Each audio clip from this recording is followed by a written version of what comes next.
Welcome back, everybody, to the Investors Roundtable. This is episode number 18. We made it. We made it to 18. You know, this is a big feat, and I'm very excited for this topic and panel today. Joining us right now is Adrian Day from Adrian Day Asset Management. Thank you for joining us, Adrian. Thank you. And Gary Ribe, who is one half of the inimitable, the unimitatable podcast that we have on the SNN Podcast Network in the market trenches with Gary Ribe and Eric Fiore. So Gary, what's going on? Good to see you. I'm doing well. Thank you for having me. Is this a round table or is this like a triangle today? What do we got going on? We got this is it's like a triangle that you like, then you draw the circle from the points. Okay. Got it. You know what I'm saying? Like it's the triangle within the circle kind of thing. That's what we got going on. So, you know, cool. The topic that I want to cover today. Now we've all been inundated with election news and prognostications on who's going to win and this and that and the implications of all that. But I thought what would be an interesting spin on that type of conversation, and this was actually inspired by the recent episode that we just published on In the Market Trenches with Gary and Eric, talking about endgame. You know, modern monetary theory, debt deficits, and debasement, really kind of taking stock of where we're at right now from a macroeconomic perspective. And then what are some potential scenarios and trying to understand what certain outcomes will be, or all that good stuff. And so because we just published this topic yesterday, I'm going to throw it off to Gary first and kind of, you know, let's start the conversation there, maybe pick up a little bit on that conversation that we started from that episode, and then we'll go from there. So Gary, the floor is yours. Let's go. Yeah, so I think before we get any going, I don't have any predictions on the election outcome, but I do have one prediction, and that's just, it's in a word, spending. There's going to be a lot of spending, regardless of who wins. And I think that's the nature of today's sort of talk. You know, we did this pod with Eric the other day, and him and I, we sort of bat around what's really going on out there. And, you know, as it relates to like picking individual companies for us, for the most part, we tend to focus more on the micro. But we do have clients that we reallocate across asset classes. And, you know, we do have to pay some attention to the macro from that perspective. You know, most of the macro that I tend to pay attention to is sort of just, what's the yield curve look like and what are credit spreads? And that just tells me how healthy capital markets are. And is it sort of, you know, is the water warm or is it getting cold? And, you know, that's usually what I pay attention to. But sort of with everything that happened in March, you know, sort of got me thinking on, you know, how and where do things go from here? I've spent some time looking at Japan, looking at the EU, the issues that they're facing, and just the developed world in general. And it informs our allocations, I would say, more at the margin, because we tend not to make all or nothing bets.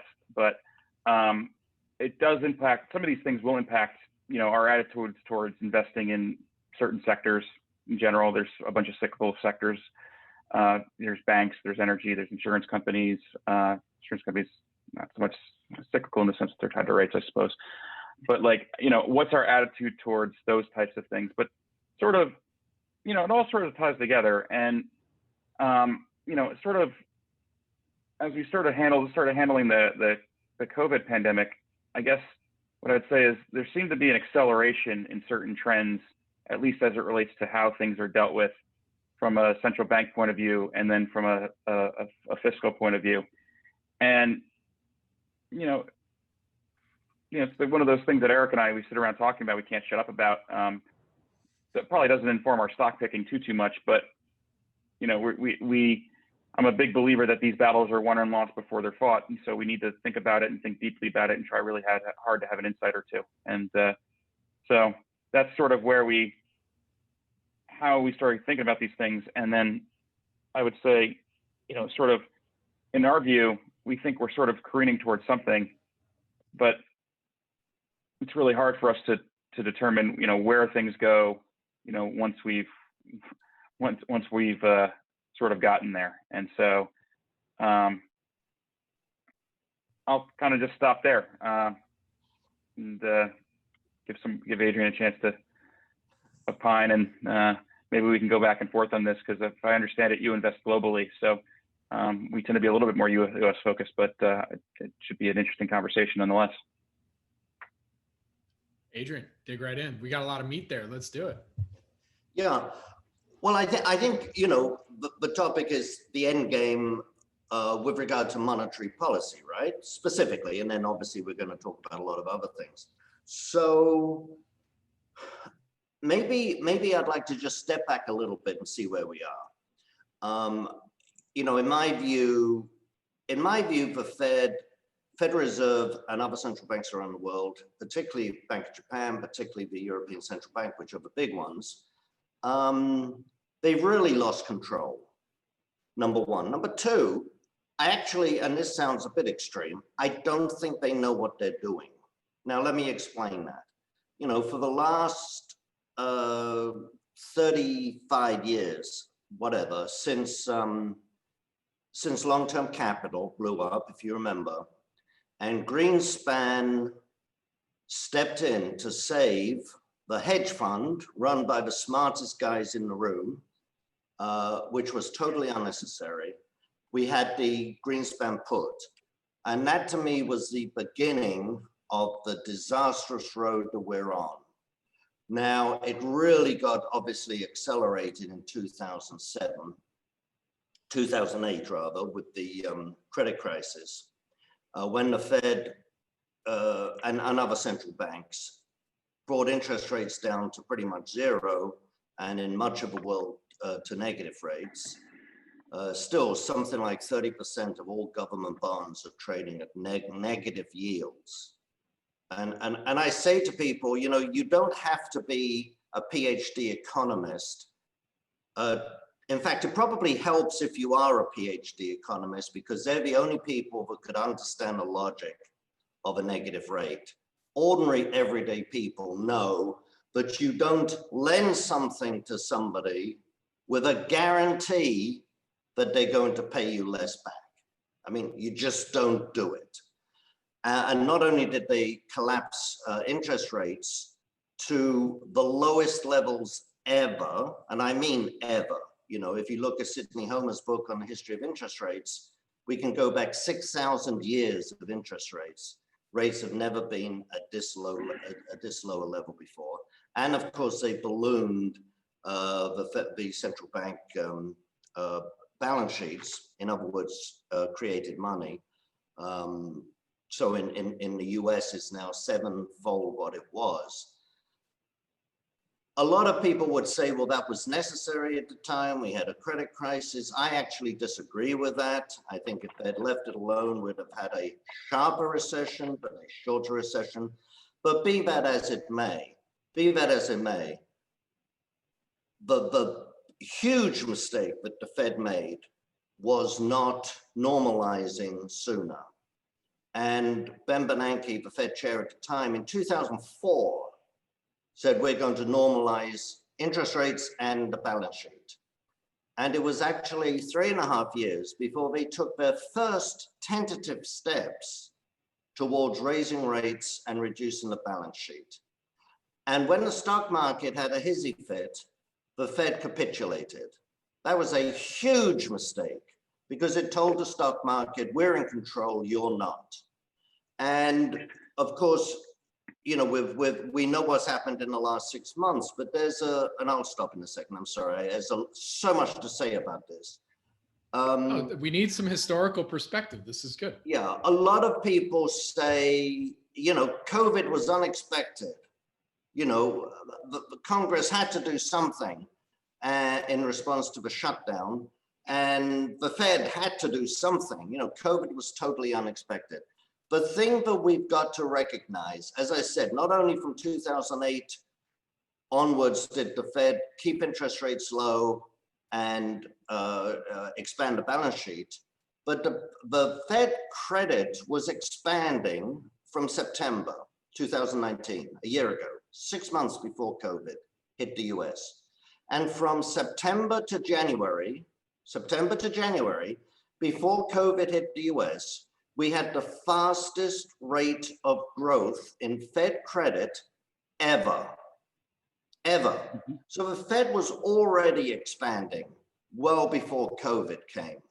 And that was, of course, in response to the trouble in the overnight repo market, which incidentally was a problem caused by Fed policy in the first place, but that's a different issue. We can discuss if you want, but that's a total. That was regulatory, right? Not a monetary phenomenon. It was the banks were too capital, like they couldn't allocate the capital fast enough or something. So the repo market sort of, the overnight rate in the repo market went to like 10% or something, right? Right. But they talk about the repo market freezing. It didn't freeze. There was a rate at which you could borrow money overnight. But anyway, we can talk about that if you want. But the point I'm making is that the Fed was already expanding credit. And there's that old saying, when you're a hammer, everything looks like a nail. When you're a central bank, everything looks like the opportunity to expand credit, whether it's a trade dispute with China or Brexit in Britain or the stock market going down or riots in the street or an illness, whatever it is, the answer is throw more money at it. And unlike Alan Greenspan, who I actually don't admire because he's such a smart guy and knew better, he actually did know better. Not he should have known better, he did know better. But at least Alan Greenspan, after his fits of expansion and easing, did at least normalize again. So he normalized in the late 1990s, he normalized in the early 2000s. But since Ben Bernanke came over, we just basically haven't gone backwards at all, to all extent. And so the path we're on right now is an extremely dangerous one, because now we have not just what I'll call normal or traditional easing. QE, when it was started, was a novel policy. And Ben Bernanke himself at the time admitted that the Fed had not done any research whatsoever on the potential negative impacts of QE. So how can you have a central bank initiate a new policy that is a dramatic divergence from what they've done before and not have studied the potential negative consequences? And his answer, of course, was, oh, it was a credit crisis, we had to do something. The system was about to collapse, we had to do something. So then we have helicopter money, which is basically giving people money for doing nothing. And then that's not a social comment, that's an economic comment. You're giving people money for nothing. And then we have an expansion of the assets that the Fed buys. After 2007, they only bought treasuries, mortgage-backed securities. And in 2020, they started buying not only bond funds, but junk bond funds, and actually individual bonds. I'd like someone, and I'll stop in a second, I'd like someone to tell me why the Federal Reserve is buying Warren Buffett's bonds. Can't he get credit on his own? I mean, is there a problem with his credit? They're buying bonds of Daimler. Daimler, a foreign car company. Why is the Fed buying bonds of a foreign car company? And so that's the next step. And then the last step, of course, the ultimate, is what is now happening in effect, which is modern monetary theory, which is the Federal Reserve supports and accommodates the unfunded spending of Congress and the administration, for that matter. So whatever funding Congress does, the Fed is going to accommodate them, which is completely different from what happened in the 60s, 70s, 80s, 90s, when the Fed was telling Congress, we're not going to do this, you've got to support your own spending, whether that's by reducing spending or by borrowing money or by increasing tax. Not that I want that, but Congress said, we're not going to, you've got to do it. But so this is a very, very dangerous road we're on, in my view. Gary, you want to respond? Yeah, it's interesting. So I think, No, I mean, I don't think it's a point counterpoint. I think we are in a lot of agreement on a lot of different things. It's interesting. In my mind, we've almost at this point reached the point of at some point over the last decade, we reached the point of no return with this, where there's no going back, because nobody wants to actually suffer the consequences of going back. And so, and from my mind, like, what's sort of done is done. And I agree with a lot of what you're saying. And it's funny, you go back all the way back to long-term capital. If you read the book when Genius failed, a lot of the same people were still running around in 08, and they were the primary actors that were the culprits in the 08 crisis. It's funny how long some of these folks hung around there, and they tended to learn, I would say, nothing, or maybe they learned that the Fed is going to be there. I don't know, but it wasn't to reduce the risk. Maybe it was the wrong lesson, and that's the moral hazard. But it's sort of, at a certain point, I would say, and maybe it was the 2008 crisis, maybe it was after the 2008 crisis, we'd reached sort of a point of no return with this, where you mentioned that the Fed was easing last year, and it wasn't because of COVID, and that's because the Fed lets the market tell it what to do. So it's funny that you mentioned something about the stock market going down and them reacting. Well, I go to when we had conferences, I used to go to an annual conference, and where they brought in some pretty high level economics folks and what have you. And I was speaking to the former chief of the White House chief economist under the second George Bush. And what he told me always resonated with me, and it told me basically all I needed to know about the way these people would behave, is that essentially they view the best leading economic indicator for the economy as the S&P 500. And so them saying that tells you all you need to know when the S&P declines 20%, what they're going to do. They view it as an indicator of where American business is going. And to some extent, there's some reflexivity there, right? Because there's a wealth effect that comes from higher asset prices, and wealthier people spend less and what have you. Fine. But like, just the knowledge of that alone tells you how these people view things. And if you know how these people view things, you know what the incentives are. The incentives effectively become letting the market tell you what to do. And that's sort of what's been going on for probably the last decade, at least, probably 12 to 13 years, right? I would observe. And so, but, I kind of wonder, as we sit here today, if we're in some sort of brave new world where you mentioned the government, the Federal Reserve directly financing the government. Like, there's probably no going back from that. I mean, it doesn't seem to me that that's going to stop. And you mentioned the expansion of the balance sheets and all this capital that's available. Well, we're in this sort of funny world where you have all this capital out there, but it doesn't move, and inflation isn't rising, it's falling. And it's probably because there's too much capital that doesn't move. And, when you have all this capital, you have all this investment, and that sort of accelerates trends in technology, which puts downward pressure on. It's sort of like all this gearing up of the system levers the system in such a way where not only can rates not move higher and things start to sort of normalize as we know them. And I have Sidney Homer's book too. I think it's fantastic.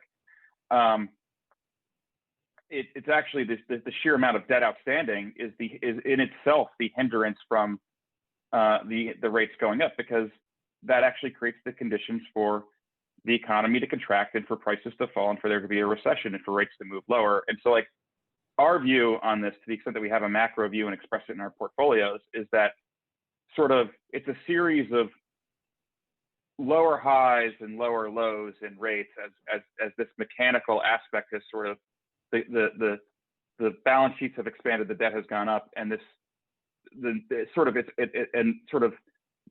noose gets tighter, right? And so that's sort of what's been going on. And we're not negative here like they are in Europe or they are in Japan or any other place, but and I kind of think that the Fed has an allergy towards doing that, because I don't think that it's been, like you pointed out, they don't have any research that would show that it would work. But it may not preclude the market from taking the Treasury curve there the next time there's a crisis. Yep. No, there's a lot of things you said. I mean, I agree completely. And, you know, with regard to the stock market, yeah, it's a little bit of a symbiotic relationship, isn't it? The stock market goes up because there is more money coming in, but the Fed looks ahead at the stock market, and if it falls back a bit, you know, it puts more money in. The correlation over the last 12 years between liquidity in the stock market, I don't know the number, I'm sorry, but you can overlay the two graphs and they're almost identical, with very, very Fed's balance sheet is expanding, stock market's going up. Fed's balance sheet is stagnant, stock market's stagnant. Yeah. But, you know, you asked a question, or you said you think there's no going back. And I think, I really wonder if we are at that point of no return now, because I agree with you. You know, it's like in everything in life, but it's like, you know, the first time you say no to your child is the easiest no. But, you know, once you let your teenager go out on a Friday night and not come back till midnight, you know, three Saturdays in a row, how do you say no the fourth one? You know, where's the principle? There is none. And it's the same with the Fed. You know, I think the biggest mistake, they made a lot of mistakes, but certainly not normalizing sooner was definitely one. And you mentioned, the other thing you mentioned, of course, was debt. And there's so much debt in the world. In many countries, debt is more than the entire GDP of the country. So in that kind of scenario, how do rates go up? And if you just look at the federal balance sheet, while interest rates have collapsed, the amount of money that is the amount of the budget that goes on servicing the debt has inched upwards. Now, if you started putting rates, and the federal government has made the mistake of the natural mistake, I think, of refinancing at the short end because rates are so low, instead of, you know, locking in these low rates for 30 or even longer terms. I mean, the US government could issue 100-year bonds if they wanted to. They could float a perpetual if they wanted to. Yeah, now the rates will be higher than the 3 months, but at least lock it in. But so if with the government now having the highest percentage of its debt in short-term treasuries ever, with rates at all-time lows, and yet the servicing on that debt continues to inch up because of the higher debt, how can they raise rates? You know, you double rates at the short term. Doubling is nothing from here, you know, right? But you put rates up to, you know, 1-2% or even 3%, and suddenly I calculated at a 4% treasury, 4% average yield, we would be spending over 30% of a budget would be going on debt servicing, which is sort of basically it doesn't work. Sustainable. So yeah, I mean, there's a lot. Well, I'll do you one more. And the question naturally becomes, how does this get paid for? And the same thing applies, I think, to the tax base as it does to the debt stack and the leverage in the economy and the interest rates. And so, you know, the amount of tax revenue that you would have to raise to service this all or to get it down would create the conditions for the economy to collapse. So it's not politically feasible to raise taxes to the point where it gets paid for naturally that way, because it would create the conditions for the economy to implode. And so the question becomes, if you can't raise rates to get out of this, it's unlikely you're going to be able to grow to get out of this. And, you know, natural increases in rates are unlikely to happen because of the debt stack. I mean, what's the way out? That's the $1 trillion question. How many $1 trillion question is that right there? I mean, that's one of the main things we wanted to discuss today, because I mean, right now U.S. GDP is about 100%, so it's about $20 trillion. So I'm going to call it a $20 trillion question. I think a $20 trillion question is good. There we go. So, I mean, y'all look at the markets on a daily basis, more so than even definitely more than I do. I mean, what's some scenarios that you can see happening here? You know, are we just going to be on a perpetual just debt continuing to grow without being able to service it? And there's going to have to be some other ways. I mean, you know, Adrian, you mentioned a little earlier that the Fed's buying, you know, Berkshire bonds. You know, it seems like there's this new corporate bond strategy to try and invest in public equities as a way in which maybe at some point, you know, that raises in value. They sell that starts to raise a little bit of cash for the Fed. I mean, what other things do you guys expect to see? And it doesn't really matter the outcome of the election at all in that sense. I mean, something's got to give here at this point. Well, when you talk about the end game, when you say an end game, we always think of, you know, the Great Reckoning. You know, where does it stop and change? And, you know, I think there's a couple of things that we can see from history. One is, yes, often you have a crisis, usually brought about by the policies we've had, but not always, but you have a crisis which ends what was going on, and you have a kind of reset if you want. When I talk about a reset, I'm not talking about just a debt jubilee at this point. I'm just saying something happens that collapses the system and you start again. And we can talk about that if you want.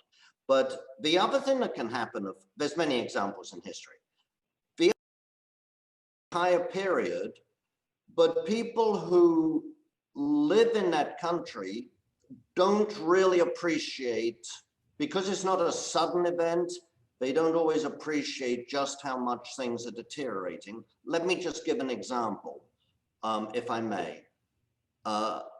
Since the Federal Reserve came in, which is now just a little over 100 years, right? One of their mandates was to maintain the purchasing power of the currency. Since the Fed came in, the dollar has lost over 99% of its purchasing power. That's a fact, and that's astonishing. And yet it's been just a slow deterioration. And so, you know, most people don't even sort of recognize it. And that can happen in an economy. It just goes on for a long time, but deteriorates until you get a crisis. Yeah, I think that what Gary, we're seeing right now. I just want to hold on real quick before you answer that. Just want to let everybody know who's watching. My internet may have went out a little bit, so just to fill the gap for what Adrian was saying is that there was historical perspective that can give us maybe some insight into what's going on right now. And then also what I meant is that it doesn't matter the outcome of the election. I was just saying from an economic perspective, which is what we're kind of talking about today. But Gary, sorry, you were saying. Yeah, so I think a lot of this stuff, I mean, it's not natural and it's unhealthy. And it's sort of, you know, it's sort of bleeding into, you know, the social scene as it is right now. And, you know, there's social unrest is on the rise, political tension is on the rise. And the biggest reason for that is, like, it's a low growth world. And if there's low or no growth, you know, a lot of things become zero sum. And so when you have a lot of things start to become zero sum, the tensions just naturally escalate because it becomes more of a land grab. It's a political land grab. It's a social land grab. It's everything. If everyone's doing just a little bit better, well, you could put some of these things that we disagree about off to the side a bit and sort of say, okay, well, that's fine. So I think the natural tendency is going to be to try to make people the lower half. So a lot of the Fed policies have basically exacerbated inequality from a wealth perspective, from an income perspective. And so the people at the top are doing just fine. Like in Europe, that's very difficult to do because you've got, I don't know, 17 countries that can't agree on anything. And in Japan, culturally, they're very just very different than the United States. But you know, we're going to reach a point where the government gets paid to borrow, probably in the next crisis would be my guess. And you know, if capital is free, Marx said it could be confiscated. So we're going to see some of that, I think. And you know, it's sort of, you know, I'm just trying to figure out how we position ourselves, how we protect people in that event, and, you know, the kinds of things we want to own versus not own in that event. That's absolutely excellent. You know, very few people seem to really grasp that this Federal Reserve policy that has exacerbated the wealth gap in this country. And I hadn't actually thought about your point, which is an excellent one, about in a low growth economy, it becomes a zero-sum game. And so that again exacerbates the wealth gap. But you know, what the Fed did after 2008 was, as we know, they exacerbated the wealth gap by only buying mortgage-backed securities and treasuries, which of course was helping the money center banks. And that was really what they were trying to do, because they honestly thought that the money center banks were about to collapse. So their policies were geared towards helping the money center banks. When people talked about helping the economy, you know, that wasn't, I don't think, what was, they weren't really trying to help Main Street, if you like. And the policy that they introduced in 2009 of paying the banks for excess deposits was precisely the wrong policy if you were trying to help Main Street. And so with all the money flowing to Wall Street, if you like, it exacerbated the wealth gap. But I think it also exacerbated the wealth gap in a way that ordinary people could see was unfair. Ordinary people may not have a PhD in economics, but they knew that the banks were being helped and they weren't being helped. They could see it because, you know, I mean, the banks got bailouts, the executives got bonuses, and they got foreclosure notices. I'm sorry? Yes, exactly. I mean, yeah, sorry, go on. No, I mean, it's not, it doesn't take a, I mean, you don't need to have 20 years, 20 years of schooling to figure out that that's wrong. Like, that's not, and I shouldn't say that it's, I mean, people borrowed more than they could afford, sure, okay, but like that whole, there's an inequity there that Sure. it doesn't take a rocket scientist to figure out that there's an inequity in how that was dealt with. And like you, Bobby, you say that like I'm a macro guy, and I do a lot of micro, and the way I express this view in my portfolios is, and whether or not I like it or not, I just bet on more income inequality. Yeah, I mean, and who's going to benefit from income inequality? And like that's part of what I think about when maybe we buy something. So it's an input. Well, and the other thing, of course, that's happening with the growing inequality is we're also diminishing the middle class, and again, that's a direct result of Fed expansion, which is destroying the purchasing power of the dollar, which means people's savings are being destroyed. So the middle class people who have done the right thing all their lives, saved money, expect to live off their retirement, they can't live off their retirement. So we're destroying the middle class, and that is extremely bad for a society when you don't have a center. You have to have a center, or you just move towards two extremes. And you get the particularly for a democratic society, right? I mean, right? That's most important particularly for a democratic society. Yeah. But where we're heading with this, I'll throw something else out if I may, and it gets to the end game, if you like. A very well-known economist wrote a paper talking about how we shouldn't be afraid of, not an economist, a hedge fund manager. We shouldn't be afraid of modern monetary theory. It's been implemented by governments many times in history. And he mentioned a few examples. And what hit me was he failed to look at what happened maybe 10 years later, maybe 20 years later, because, there's a lot of ruin in a country, they say. A lot of ruin in a country. It can go on a long time. But if you look at countries that have destroyed the purchasing power of their currency, whether it's 4th century Rome, whether it's 13th century Qing dynasty, whether it's the early Stuart kings in England or in Great Britain at that time, whether it's the Weimar Republic, look at what followed. All of these examples of the destruction of the currency, the destruction of the middle class, because Germany in the beginning of the 20th century had a thriving middle class. But the runaway inflation under the Weimar Republic destroyed that middle class. And so you had communists on the one hand and then the rise of the fascists on the other hand. in all of those examples, there was an end game, if you like, and the end was war. In the case of Jin Dynasty in Rome, it was invasion by the barbarians and the Mongols. In the case of the Stuarts, it was civil war, followed by a dictatorship. And in the case of Weimar, of course, it was the rise of Hitler in the Second World War. Now, is that the end game that we face? Because we're certainly seeing growing divisions in society. We're certainly seeing more and more animosity in this country like we have never seen before. I think, you know, but we haven't seen for 100 years anyway. And maybe 160. Well, yeah. And so you see this, look at Argentina, you know, what happened there, you know, they invaded the Falklands, or the Malvinas if you prefer, but they invaded the Falklands under the dictatorship.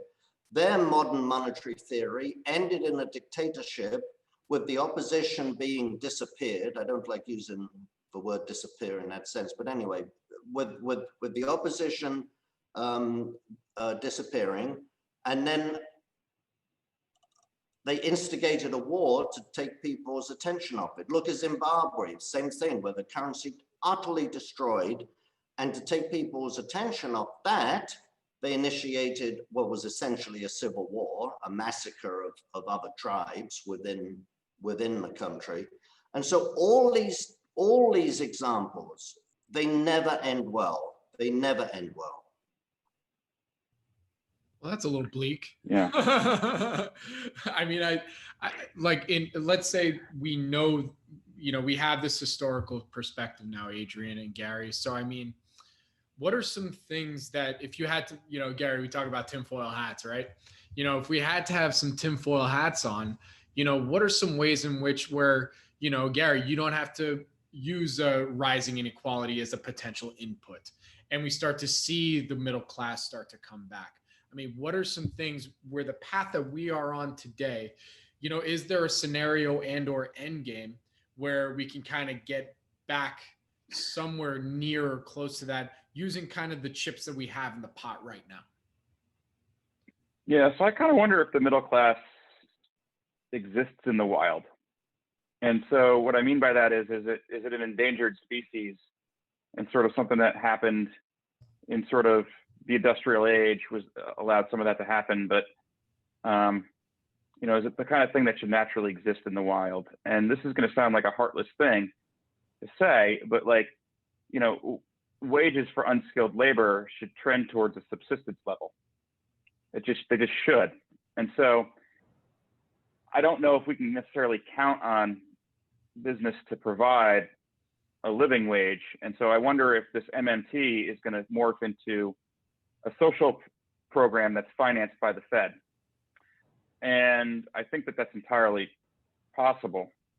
I'm surprised that we haven't heard more of it yet, but I think that we could see some of it. I also think that the Fed can be used as a tool to essentially recapitalize the federal government, the Treasury. And, you know, they can then push that money through the economy. So, you know, I think there's a lot of different ways that this could play out, but I think it's inevitably careening towards more social, and perhaps in and alongside of that, sort of a debasement event or a series of debasement events similar to 1934 when FDR confiscated the gold for $21 an ounce and then turned around and priced it at 35, or in 71 when Nixon took us off the gold standard. And that was essentially the people, my view, I mean, is that the 1970s were in large part because the US defaulted on its currency. And so, you know, I think that we could see that in a series of things like that. And, you know, if you recapitalize the government into a perpetual security that doesn't need to be repaid, aren't you essentially equitizing the debt? Isn't that theoretically possible? And isn't that, politically speaking, the path of least resistance, because it doesn't require a vote? It doesn't require an act of Congress, but for maybe raising the debt ceiling. But if you're equitizing the debt, is it really debt? You know, I just think that when we're assessing the path forward on this, we need to be looking at the motivations of the actors and the paths of least resistance. And so, as I see it, those are the paths of least resistance. And so, it's careening towards something. How and when it gets there, I don't know. It's probably around the next crisis, whatever that may be, whenever that may be. Maybe we're there. And what do we do about it? I mean, from where I sit, it's owning businesses that have pricing power. It's maybe arguing for some hard currency. Maybe it argues for non-government money. Maybe it argues for a bunch of other things. And, maybe you want to be a borrower, not a lender. As I sit here and think through how that all plays out, those are the things that run through my head.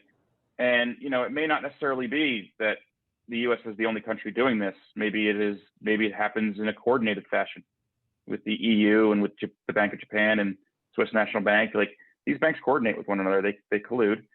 And so it doesn't necessarily mean that the dollar needs to get cut in half. It could just mean that everybody does something in proportion to the size of their economy that's similar in this way, and we can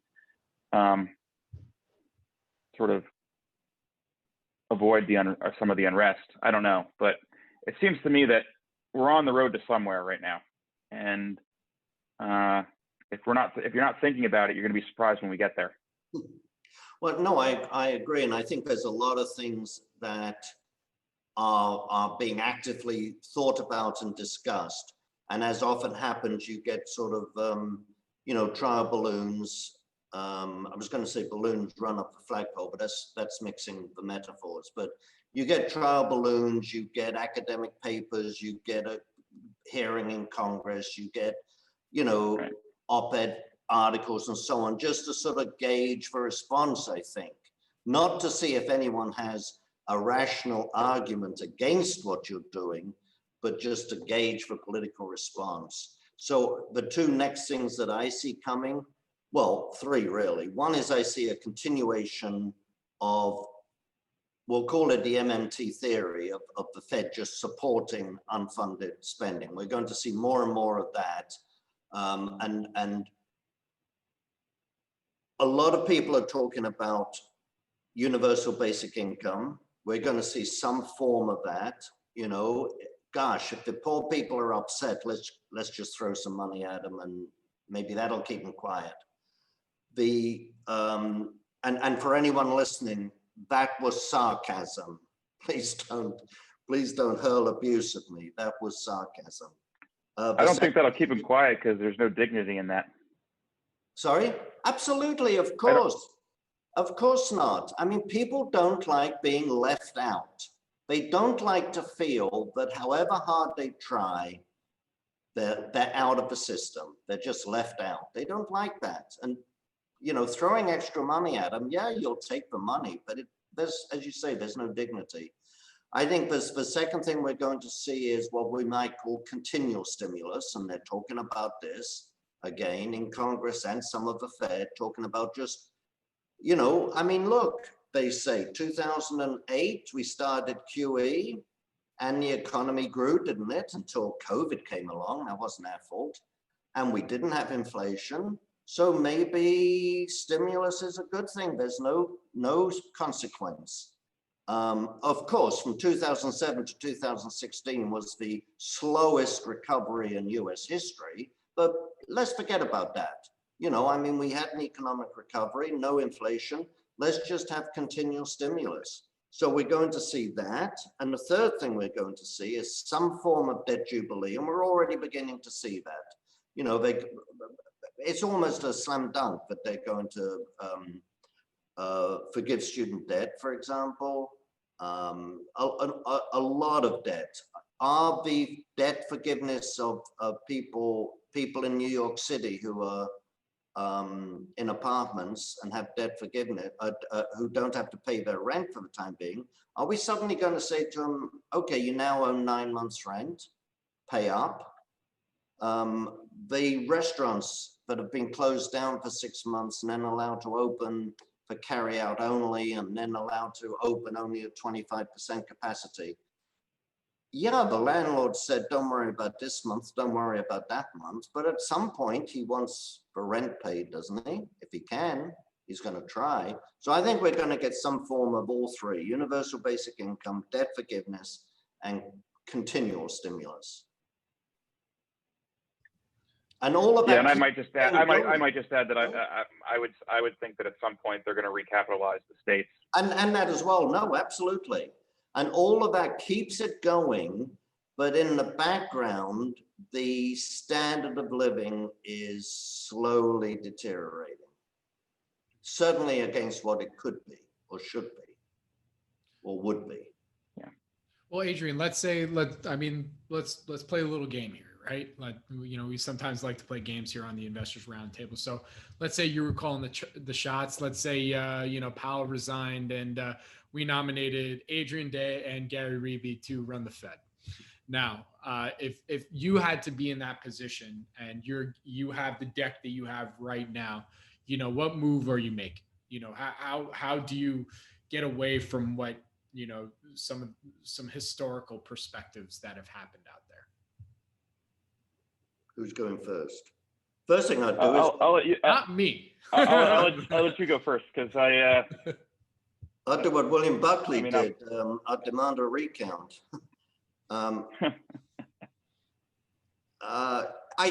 think, well, a couple of things. I mean, this sounds like a cop-out, but I don't think it is. In many ways, we have gone too far, because I often ask myself, okay, what should the Fed do now? Well, one thing for certain I would do, and that is, there's that old saying, when you're in a hole, the first thing is to stop digging. So the first thing to do is not make it any worse. That doesn't mean necessarily raise interest rates immediately, because that would be difficult. But at least start to roll back on the increases in the balance sheet, and at least narrow the sort of assets that you would buy, and just slowly start to move back towards some kind of normal. But I mean, yeah, I think at this point we've gone so far down this road that it's difficult to draw back without serious consequences. But I think the first thing I would do is announce very clearly and very publicly what the end game of my policies would be, which essentially would be the abolition of the Federal Reserve. So I would be working towards doing myself out of a job, but you couldn't do that overnight. I don't know. That's not very satisfactory, is it, Robert? It's an answer. I mean, look, we're all entitled to what I mean. It's a difficult question, right? There's no right or wrong answer here, right? Like, well, if you would have asked me 10 years ago, it actually would have been easier. And I'm not just that's not a cop out. 10 years ago, it would have been a lot easier. It's not an easy thing right now. But I think the first thing is you stop digging. So you don't have a debt jubilee, and you don't have universal basic income. And you tell the Congress, if you want to spend money, you have got to find a way of paying for it, whether it's borrowing more or cutting other spending. I mean, part of the problem, of course, is in the budget. What is it? How much of it is actually just non-defense discretionary spending? It's minimal. It's what, 12% or something? If you look at the interest on the debt, the social payments that are non-discretionary, and then you add defense on, there's hardly anything that they really can cut. But they need to start cutting spending and working towards a more balanced budget, where spending is supported by debt or by taxes. Gotcha. And I don't want higher taxes, by the way. Don't anybody think that. I think we can all agree there. I mean, Gary? I don't want to pay. I hate paying taxes. The things that I think of to try to avoid taxes is I spend a great deal of time on. to no avail in most instances. So sadly, I guess I'll take a different point of view on it, because, you know, I talk about sort of, you know, the Fed recapitalizing the Treasury. You know, I'm doing that by putting myself in the seat of the guy who's making the decisions and saying what's feasible, what's not feasible. And, you know, this money, you know, it's like heroin, and, you know, the first shot is a real high and each subsequent high is a little bit lower. And, you know, I mean, the bottom line is we've dancing with Mr. Brownstone for too long. And so it's a problem. And so I kind of think that I would try to engineer a great reset of it all, to be able to return to a normal environment without killing the patient. And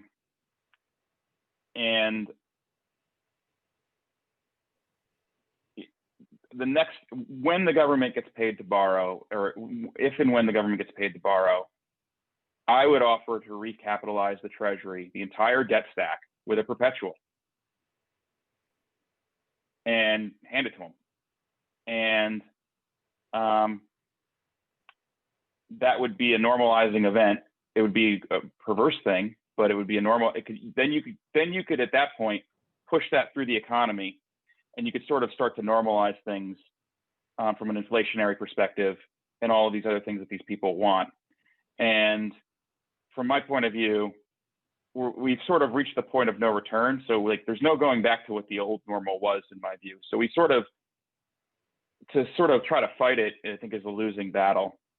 And you sort of have to accept that we're on this road, and you have to have some idea of we need to be headed towards a reset. And that can be coordinated with other banks and whatever else. But like, you know, the Fed's tried to do all these things. And it can really only make sure that the financial system is stable and functioning. It really can't guarantee employment. It really can't guarantee that we hit the inflation targets that they're trying to hit. Like, a lot of that stuff just falls outside of their ability, like their true ability to do things, especially in the type of world that we're in. So I would try to actually normalize it by, you know, maybe stepping on the accelerator for some of these things to get there, and sooner rather than later. And that requires cooperation from other parties as well. So, but I do think that we will reach a point in time where that consensus is reached, that there needs to be some sort of recapitalization. There needs to be some inflation that's built into the economy. The Fed is ill-equipped to do so, and it's going to be Congress's job to build 2% inflation into the economy, or 3% inflation into the economy. It's not going to be the Fed's job. It's going to be the Fed's job to make sure that 2 or 3% doesn't go to 6 or 7. But it's going to be Congress's job to make sure that it doesn't go below 2. And so that's the world that we're ultimately going to need to get to, if the financial systems are going to function like people want them to. Now, I can't, you know, is that ideal? No. Is it perfect? No. But I'm not going to project my wishes onto the world without recognizing what the world looks like. Well, you could I certainly. don't know, is that too controversial, Adrian? Well, no, I mean, recapitalizing the debt would, I mean, it depends on what you mean by recapitalizing, but issuing low interest rate perpetuals, and they would be low interest rate at this point. You know, Britain did that, if you remember, over 300 years ago. We issued perpetuals. Consoles. What? But the government is Consoles. still paying interest on, you know, I mean, consoles, yeah. And, you know, that would just make logical sense, because once you've done that, then you don't have to be overly concerned about interest rates moving up and the effect on the federal budget. That's one thing you don't have to worry about. So, I mean, I certainly you've essentially equitized the debt. You turned it almost into a It's mezz equity, essentially. Yeah. But so, you know, that would make sort of logical sense. But I mean, I don't know. I think there's the path we're on is just not the right path, and it's not going to end well. And recapitalizing the debt is a good idea. Now, that still leaves individuals and households with too much debt in many cases. I'm not overly concerned about corporations at this point, but certainly. I think household saving, like if you look at the American consumer, they're not in such bad shape. It's really the state and locals that are in a lot of trouble, and so part of the recapitalization would be moving the state and local to the federal ledger and like just sort of, going up with it, and then you can return to a more normal world where things actually function because you're getting money in the hands of people whose propensity to spend is very high, rather than you make the stock market go up 50%. Does your spending change all that much? My spending doesn't change all that much. Maybe I redo my bathroom or something, but no, does your spending absolutely. change all that much? Yeah. No, absolutely. But I'm not sure that we want to engineer inflation. That is a pretty dangerous path to be on. We do already, of course, have inflation. If you look at inflation, not as consumer price index going up, that's a result of inflation. That's the reflection of inflation. But inflation is Fed credit going up or central government credit going up, which has been doing. The question is, when the Fed creates excess credit, which it is doing now, that is by definition credit in excess of the current needs of the economy, that excess credit goes somewhere. And for the last 10 years, 12 years, it's gone primarily to the stock market. And that's because of the, if you like, the mechanics of how the Fed has created the money. They've sent it to the money center banks, but then they've told the banks, well, just stick it back on deposit with us and we'll pay you interest. So the money hasn't, I mean, that is the most perverse policy I can think of if you want to move the economy. But if there were opposite incentives to get banks to lend, banks to borrow that, if there were opposite incentives to get the banks to lend that money into the real economy, I don't think we'd have to worry about inflation for very long, personally. I mean, not now with COVID, but a year from now, I don't think we'd have to be worrying about inflation being too low. But the money's, as we know, the money's not circulating. It's not circulating for a lot of reasons, but psychology being one at the moment, but also just the money's not getting in, not sufficient money is not getting into the hands of Main Street at the moment. Well, I mean, Main Street, like you want to talk about inflation. I mean, like the crux of the problem, in my view, is that there's too much capital. It's too easy to substitute capital for labor, and labor is where the inflation comes from because they demand higher wages and they spend it. Labor has no bargaining power. Like that, it's just sure. The lower half of the country has no bargaining power with respect to wages. There are certain subsets of people that do, but it's what's kind of perverse about that is they tend to be more public sector employees, which have actually largely contributed to the finances of these state and locals that need to be essentially recapitalized and bailed out. But your average laborer doesn't have any bargaining power. Like you can't, like that guy can't go in and demand, you're paying me $10 an hour, I demand 15. They're going to say, go take a hike, and you're going to see substitution of capital for labor. And it's another theme in our portfolios is sort of, you can play that at the bottom rung of society too, for companies that benefit from serving the bottom rung of society, because it's that pool of people is expanding, not contracting, sadly. No, absolutely. No, I agree with that completely. The other, talking about the portfolio, I must make a plug for gold because, it's only been an hour in, and now we're getting the gold plug. Well, if we're talking about a portfolio, it seems to me that if you think we're going to see a continuation of the Fed policies that we have been seeing, and that's an almost certainty, I think we agree on that, but in some way, shape, or form, Congress is going to continue to spend money, and the Fed is going to continue to accommodate it in some way, shape, or form. So that's a deterioration of the purchasing power of the currency. The one sure protection against that is gold. And so, gold would form a substantial basis of any portfolio we have.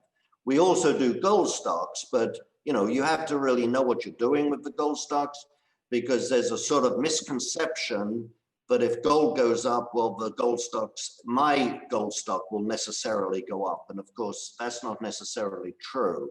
Gold stocks are just about the most idiosyncratic sector out there, where the difference between, company A and company B can be night and day.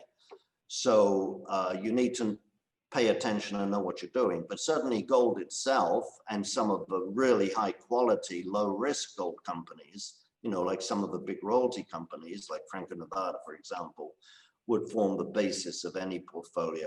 And let me just add one thing. Something was said earlier about, deflation, or was it on my last conference call? I can't remember. But one thing we need to recognize about gold is not just an inflation hedge.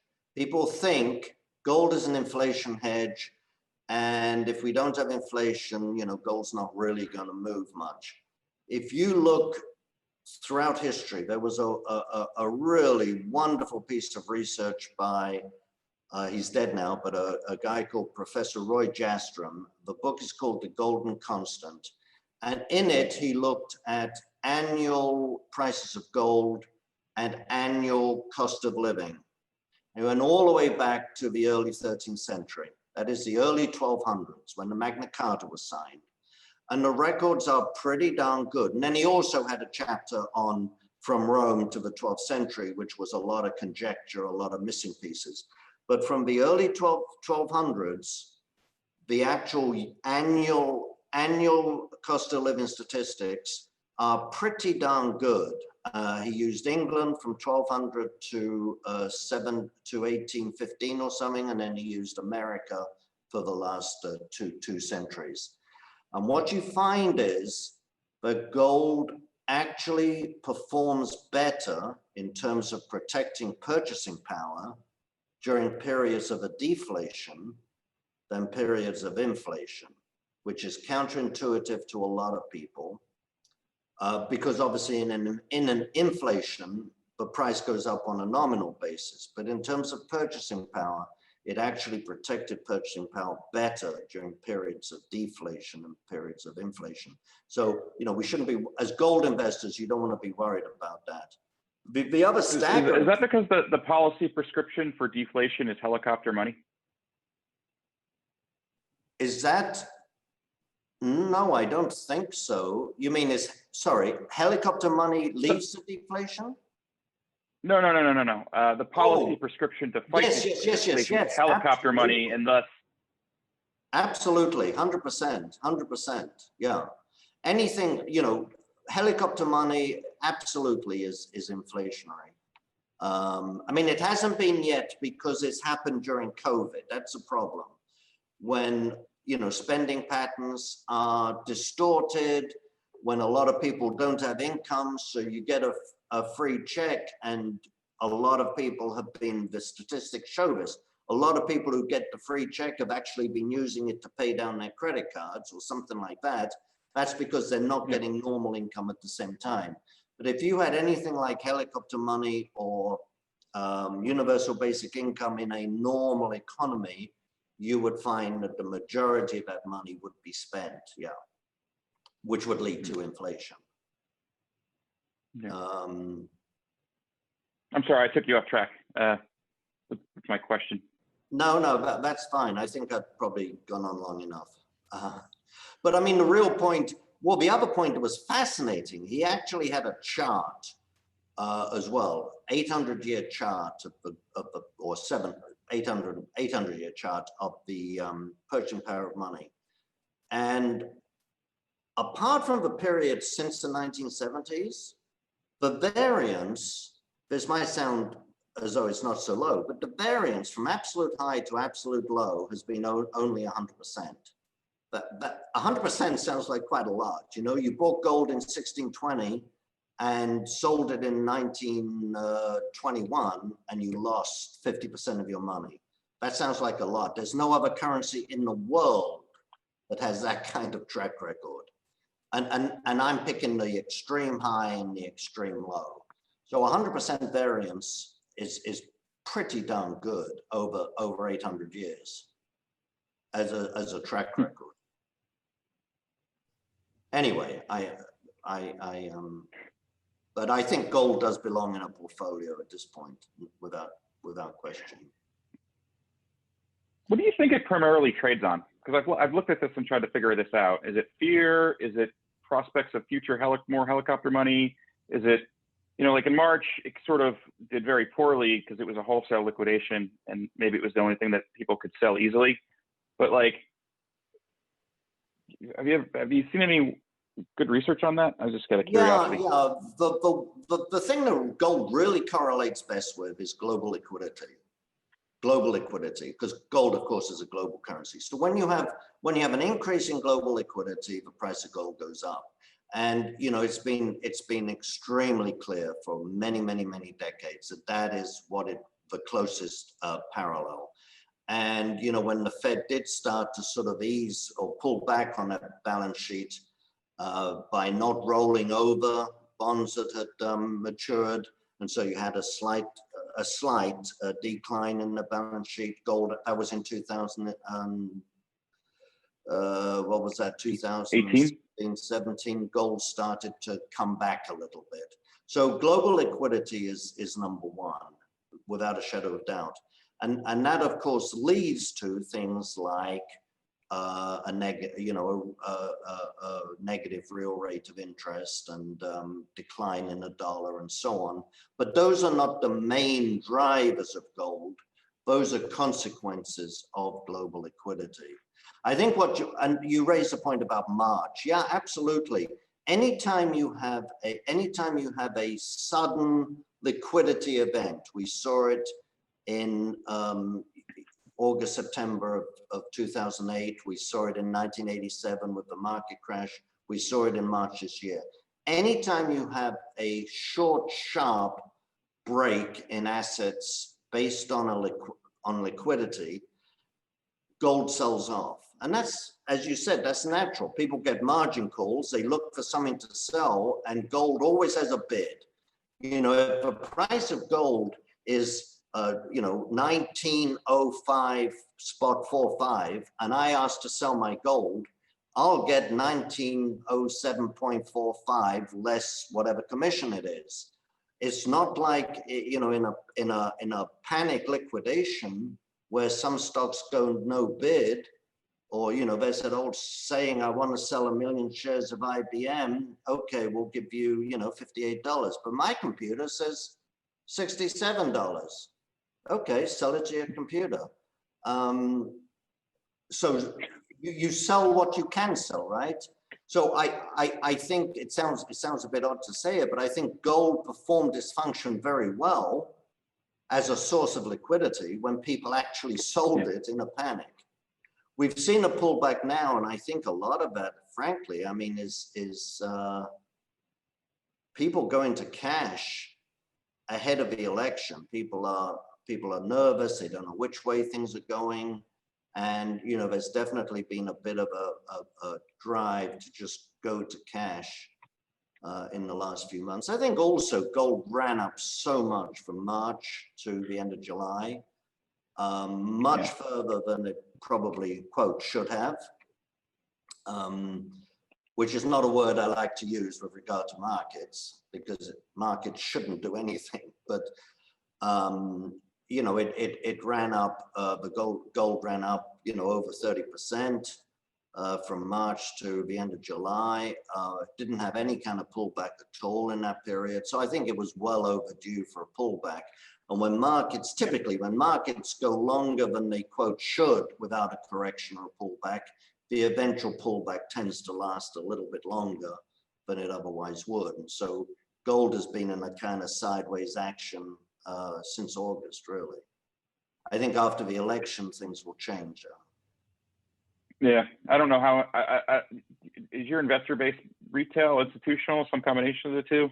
Ours is almost exclusively retail people, and I can tell you that everybody, as it relates to the election, is just concerned about like one thing, which is like, what if my team loses? And that's it. Like, it's mostly retail. And, you know, it's a mix, a lot of small businesses and things like that, but mostly retail. It's not super high net worth or anything. Right. Yeah, and I think there's a growing consensus. This isn't new to us today, but there's a growing consensus that a sweep, whether it's a Democratic sweep or whether Trump is reelected and the Republicans retain the Senate, that will sort of continue what we're doing.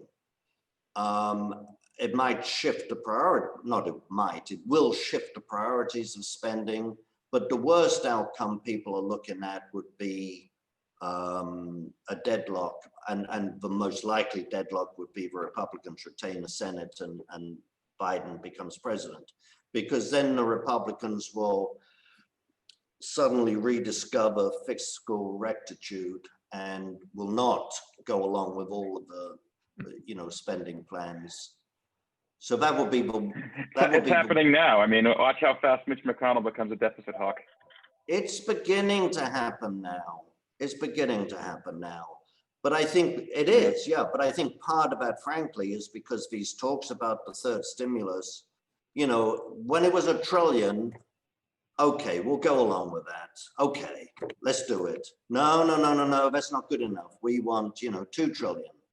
And then this battle has gone on for so long, but I think a lot of the hawks, if you want, have decided to put their feet down and say, no, enough's enough. I think they could have got $1 trillion through quite easily, frankly, if they'd have done it. Well, the bid-ask spread was 1.8 by 2.2, and I think the quibbling was over whether and how much money went to the states, because they don't want to recapitalize these pension obligations and all this other stuff. But like, if they recapitalize the states, that would be one of the most bullish things. I think, I would be extremely constructive on all kinds of things if the states got recapitalized, because the states spend money. It's high powered, it's localized economies, they're big employers. It's like, that money's going to move, baby. Yeah. I mean, the problem is, in the big picture, the problem is if you essentially bail out the states but had no budget controls of any type and caused their own problems to a large degree, then is it just a moral hazard? Are you just encouraging them to do it again, in 5 years or 10 years? Well, the biggest problem for the states is the OPEB, which is the other post-employment obligations, benefit obligations, and a lot of them have made moves to really curtail that on a go-forward basis. But it's the stuff that they've promised in the past that's incredibly problematic. And so, sure. I read it, and so like that's gonna get settled out somehow, and whether it's in a bankruptcy court or not a bankruptcy court, because the states aren't allowed to file bankruptcy. It's going to get sorted out one way or another. And the question is, do you want to really make the economy move or not move? And if there's a blue sweep and they recap the states, like, I think that'll make the economy cook it'll run pretty hot for a couple of years, would be my guess. Well, I think that's probably true. Yeah, that's probably true. But at the cost of hurting, further destroying your currency, further destroying further monopoly money, savers. Sorry, it'll be monopoly money at some point. Yeah. And I hate to call it money, actually. I prefer to call it currency, but that's a different topic. I've definitely come around on, I used to be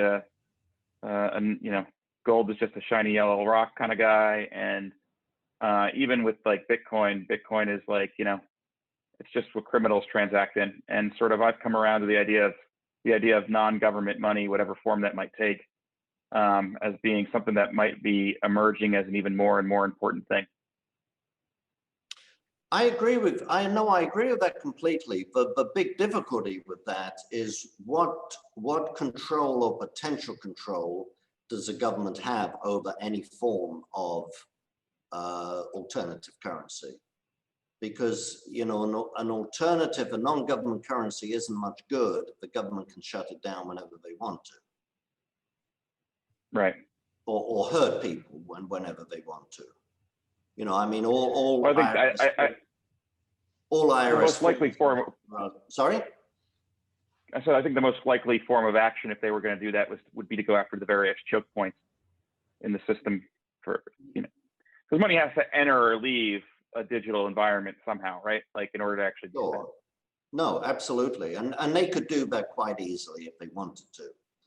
Gold is a little bit more difficult because gold is more, in the 1930s, it was relatively easy for the US government to confiscate gold because most gold was held domestically and most gold was held in safety deposit boxes at banks.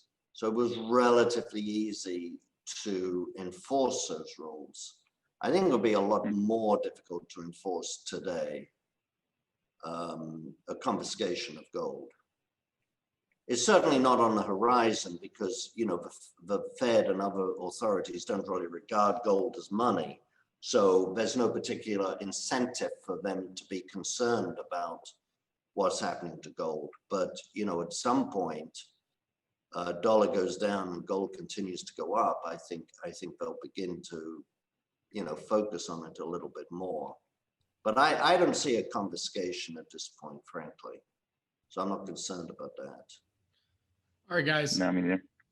I think we're there. I think we covered a lot today, and this was a roundtable. I was very happy to not have to speak too much because, quite frankly, I don't know nearly as much as you two do on this topic, and that's why I wanted to do it so I could just sit here and listen. And quite frankly, you answered most of my questions that I would have had just in both your answers. Actually, Gary and Adrian, you both asked great questions that I was very curious to know more about. So we're there. Let's get some final thoughts and where our audience can go and find more information about both of you. So Adrian, since Gary went first at the outset, I'll let you go first here to close us out. Well, yeah, I mean, you can't help getting away from the moral dimension here. You just can't help it. But I think we're on a very, very dangerous course where savers are punished by policy. Policy is punishing savers. Policy is punishing lenders, and policy is widening the wealth gap. That is the last of that is the most damaging of all. And it leads to divisions, it leads to violence, and if it's unchecked, it could lead to extremely serious violence of some sort, as it has in other countries throughout history. And where can our audience go and find more information about you and Adrian Day Asset Management? Oh, the website is adriandayassetmanagement.com. Very good. And Gary? Yeah, I mean, I don't know. I have any concluding thoughts. You can get your tinfoil hats at my Shopify store, Gary's Tinfoil Hats. This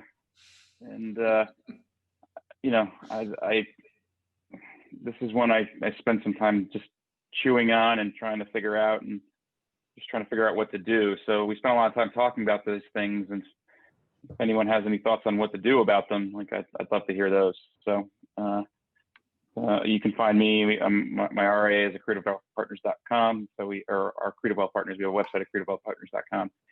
And we also have a podcast that Bobby helps us produce. He's producer Bobby on that show. Today he's host Bobby. And so that was fun. Very good. And the website to listen to Gary and Eric's podcast is inthemarkettrenches.podbean.com.